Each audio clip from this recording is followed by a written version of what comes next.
eo amin'ny taranja savaty boxa française dia isan'ny nanana tompon-takairan-tany tamin'ny taona fito amby sivifolo sivinjato sy arivo sy ny sivy amby sivifolo sivinjato sy arivo tsika tamin'ny alalan'ny Andriamatoa Parfait Rakotondrina izay mbola ao anatin'izany taranja izany ny tenany amin'izao fotoana izao. Misy ary ny hetsika goavana izay karakarainy ato ka dia mitondra fanazavana mikasika indrindra izay ny tenany. Ya, izay ao anatin'ny Perfect MMA fighting dia mikarakara fifaninanana tournoi classe D natao ho an'ny débutant efa misantatra zany. Ny fahafantarantsika anazy dia hoe combat libre fa ny tena fiantsoana azy dia hoe MMA mixed martial arts, zany hoe fikambanana arts martiaux maromaro zany no mikambana anatina discipline anankiray. Kasaina eo atao amin'ny faraiky amin'ny telopolo ny volana janvier zao izy io ao amin'ny ANS AP Floa. Dia araka ny teneniko teo hoe ho an'ity andiany voalohany ity dia natokana ho an'ny débutant irery ihany fa mbola ho avy ny ho an'ny classe samihafa. Ny tena mampiavaka azy ity voalohany indrindra dia ny règlement classe débutant dia manao fiarovana protection complète de gants de boxe no anaovana ary ny combat dia atao sur tapis. Ho an'ny match éliminatoire dia reprise iray ihany amin'ny 3 minutes ary amin'ny finale dia 2 reprises amin'ny 3 minutes.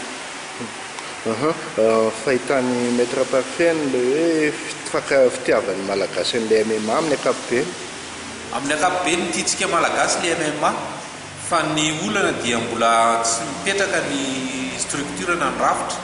Ny olana koa dia mbola le amin'ny télévision efa haut niveau na UFC reny zany no hitantsika malagasy dia heverintsika fa hoe ireny ihany no MMA fa misy sokajiny maromaro ny MMA ary misy organisation maromaro. Organisation ray faratapony zao hitantsika amin'ny télévision matetika ny UFC fa misy karazany maro dia maro misy ny organisation ary organisation anankiray zany ho atao anatin'ny Perfect MMA fighting io. Amin'izay fifangaroana aiady maromaro zay mety azo ampahafantarina hoe inona aby zany hoe karazan'olona mety afaka handray anjara amin'ny hetsika atao io ny mpiangalina inona aby. Afaka mandray anjara daholo rehefa mpanao aiady na arts martiaux na sport de combat na sport de combat traditionnel ary afaka manao.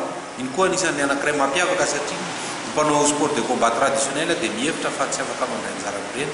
Afaka izy rehefa manaja ny règlement sy ny discipline apetraka amin'ilay fifaninanana io zany.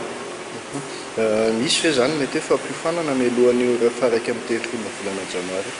Ya, efa nisy teo aloha fivoriana maromaro nataonay nampiantsoana ireo maître de salle dia ho an'ny androany hariva sabotsy fafito amby folo ny volana marsa dia isy fampifanana indray ho an'ny mpitsara sy ny mpitsara ampovoany sy ny mpitsara anjorony zany satria tsy maintsy apetraka le fitsipika ho fantatry ny tsirairay.